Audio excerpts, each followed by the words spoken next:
This for Reed. I guess I didn't realize you used to be a bad holder, but Scott Fountain was saying you were really bad and you worked really hard. Now you won the Holder of the Year award. I mean, could you kind of take us through that process?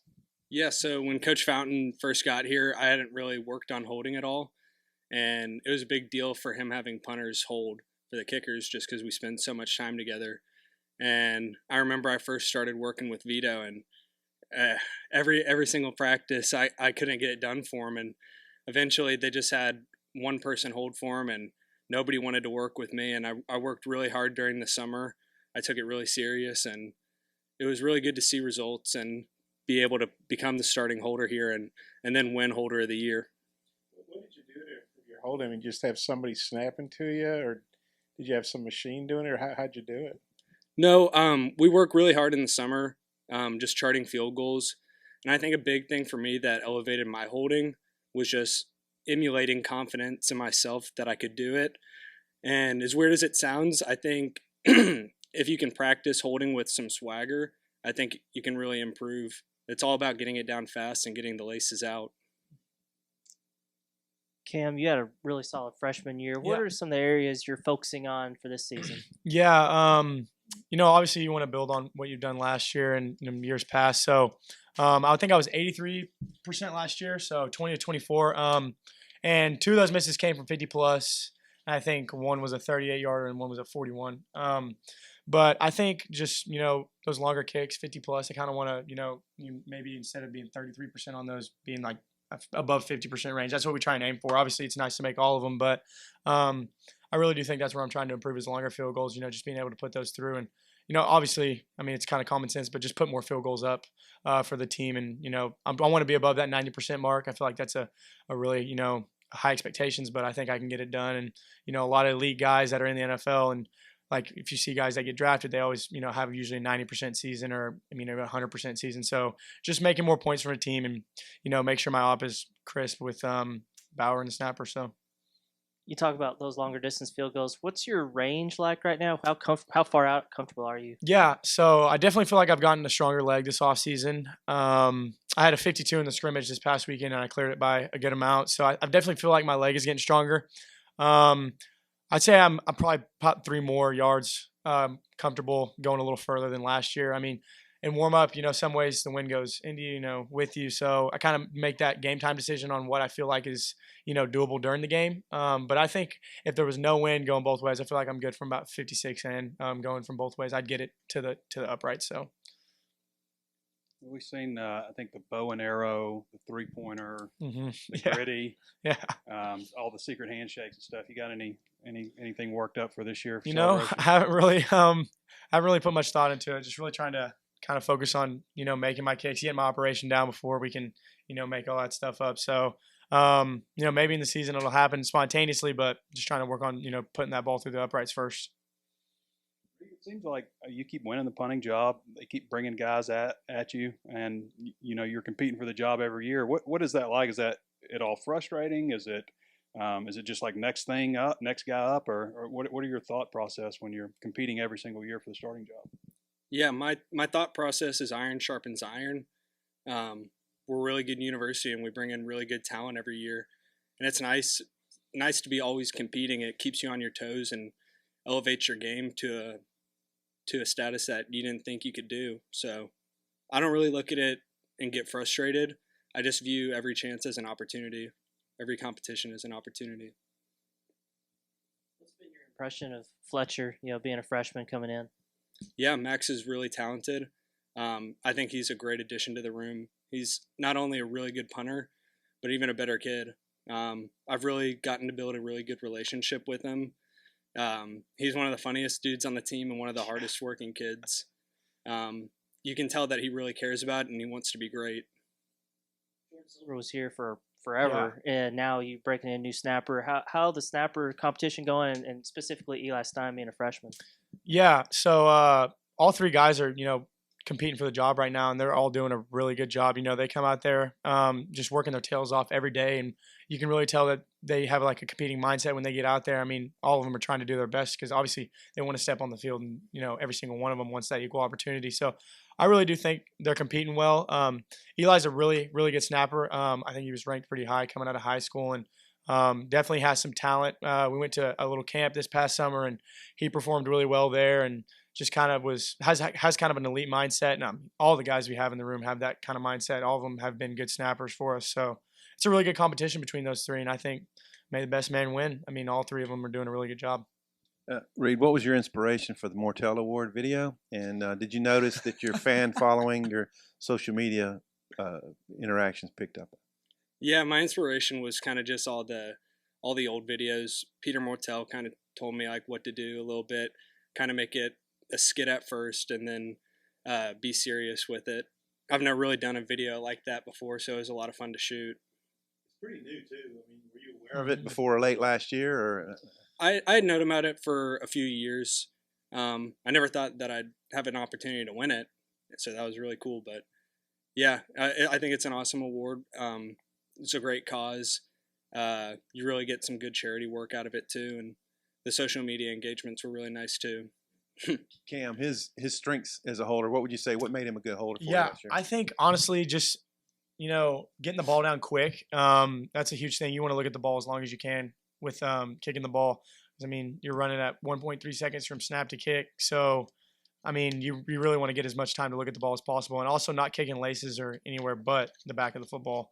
That really does make a difference for a lot of people that don't know. Like if you kick the laces, it's going to stay on your foot longer.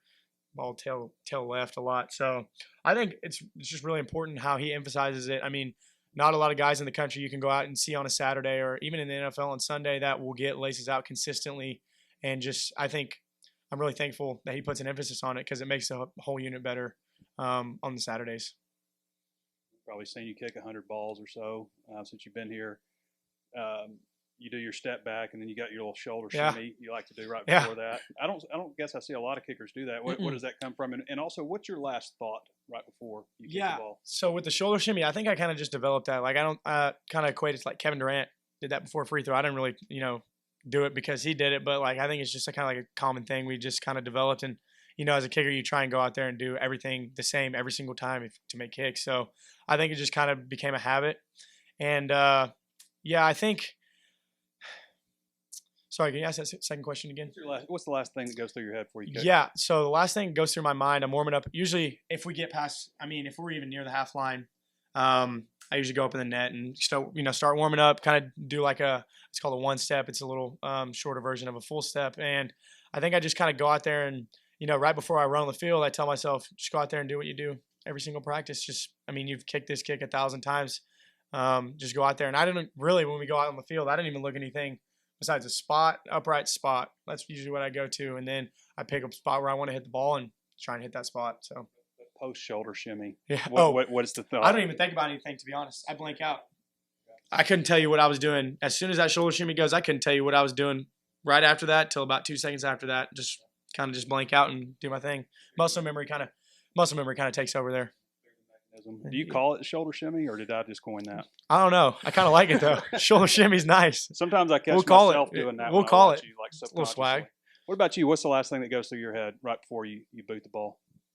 I get back there and I kind of pick out my target downfield where I want to walk my line, and then my eyes are kind of just fixated on the ball, just waiting to receive the snap. I don't really think about it too much. I kind of just pick one thing out of my mechanics that I want to focus on. For example, if I know my drop wasn't really good in warm-ups, then I'm just going to focus on that. Because there's a lot of things that goes into hitting a good punt, and if you think about all of them, then you're just going to be thinking too hard, and you're not going to have the outcome that you want. So I think it's just best to pick one thing that you want to focus on and stick with that.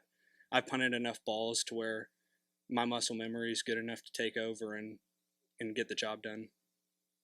When did you start feeling comfortable holding? When did you feel like, hey, I can do this? I'm going to be really good at it. Definitely towards the end of the summer. Before that first year, I started holding. Or actually, no, I think it was in the first fall camp. There was one snap that was on the ground, and I remember I got it up off the ground and gave a really good hold to Cam. And it was like a pressure situation. Yeah, it was 2-minute drill, I think 50 yards, and I think that's when me and Cam really built our connection as a kicker and holder duo. You remember like hearing stories like, man, Reid's not a very good holder. Yeah. I So mean, my first spring here, Vito is still here, and I had rolled with Sam Loy and George Carrington that were both here before that, and I'd always roll with him because I mean that's kind of the only two holders I really trusted at the time. If I'm being honest, like I mean Vito would roll with Bauer, and I remember hearing a story about Bauer getting his hand kicked because he didn't get the ball, didn't get his hand out beside the ball. So I was like, man, I'm not going to work with that dude. But I mean, slowly Reid just kind of just started really working at it, and I mean he really did put a big emphasis on it that summer. And when I mean I had Loy for probably the first 3 days of fall camp last year, and then he went down with an injury, and I was like, I'm gonna start working with Bauer. So I started working with Reid, and ever since then, it's kind of just been, confidence in him. I mean, he just talked about it. The snaps on the ground, he does his best to get it up, and he can get the laces out even if snaps on the ground most of the time. So just having that, confidence in your unit is, I mean, half the battle, really. I mean, if you have confidence in your guys, all you got to do is think about the kick. You don't got to think about the hold, snap, anything. So. I'm sure part of the reason you won that award is because the plays you made, like the pass against Alabama, and I'm trying to remember the other. I know you had it, yeah, and I know you can't tip your hand, but I guess are you working on some other stuff to be stay dangerous in that aspect? Well, we're constantly working on fakes. It's just something that we do. Just got to be ready if your name gets called to run one. Anytime he gets an opportunity to throw the ball at practice, he's throwing it or running it. Reid, what's your take on the snappers? Because you're the guy obviously that's got to catch the ball. Yeah, I think all of them are doing a really great job so far. All three of the guys are great competitors, and you see that every day. Every single day they've been getting after it, and it's exciting to see the way they work. Cam, I guess you're competing for the kickoff job too this year. How's that going? Do you want to add those duties? Yeah, I mean it would be great to add those duties. Obviously it's another job added onto the list, so it wouldn't just be kicking field goals; it'd be doing kickoff and field goals. So you got to focus on two things. But I think the job is wide open. I mean, we're both having a really good competition for the job, and I know Jake is a super talented kicker, field goal and kickoff. I saw his film in the portal when we got him, and kind of never got to really see him kick, and he's a really good kicker. So obviously a really talented guy, and the competition is, head and head, and we're both doing a really good job. And I think we both work really hard at it. So it would be cool to, like kick off, but I mean, it's obviously up to Coach Fountain, who has those duties. So I'm just blessed to be in the position to, compete for that job. Scott was in here saying that the first time we went up to, I guess, the Mississippi State game 2 years ago, said you're punting. And I think he said, or maybe you said that you blacked out or something. What do you remember about that? Obviously, you did a good job with it and clinched the game. But just what do you remember about that? Maybe what did that do for your confidence? Yeah, so that was the first week that I traveled that season, and I didn't know if I was going to go in that game, and it was looking like the game was going to be over, and I think we got a penalty and had to move back into punting range, and Coach Fountain told me to go warm up in the net. And so that was going to be my first time back on the field in over a year since I redshirted my sophomore year. And I just remember being pretty nervous at first just because I haven't done a lot of rollout punts. But I trusted what I had been doing at practice. And I went out on the field and all the noise kind of vanished. And it was almost like I could feel my heart rate just beating out of my chest. And that was the only thing. It was just me, the snapper, and then my heart rate, honestly. You played receiver in high school. How do you think that helps you with the fakes and maybe just doing athletic things when you need to punt the ball too? I actually didn't play receiver in high school. I played linebacker in high school. Okay. I said I thought he played linebacker, and he said he was a receiver. So I was right. You're right on that. Okay. Well, thanks. Cam, a lot of your teammates were running for the Golden Boot Trophy down in LSU. Yeah. Where were you going? I was going to celebrate with Vito, actually. That was like the first person I really came and ran to because we were just talking like from about third quarter on about, he's like, man, I have a feeling you're going to have to kick a really big kick this game, either to tie it, to win it, just an opportunity to go out there in probably the fourth quarter. And then it got slow and he's like, man, I really think you're going to have to go out there and actually kick a game winner. And I was like, man, I'm ready for it. So he just kept instilling confidence in me. And so I just went out there and did it. And I found him. I was like, that was probably my really good friend last season was Vito, so I went up celebrated with him. Both guys, wasn't so long ago special.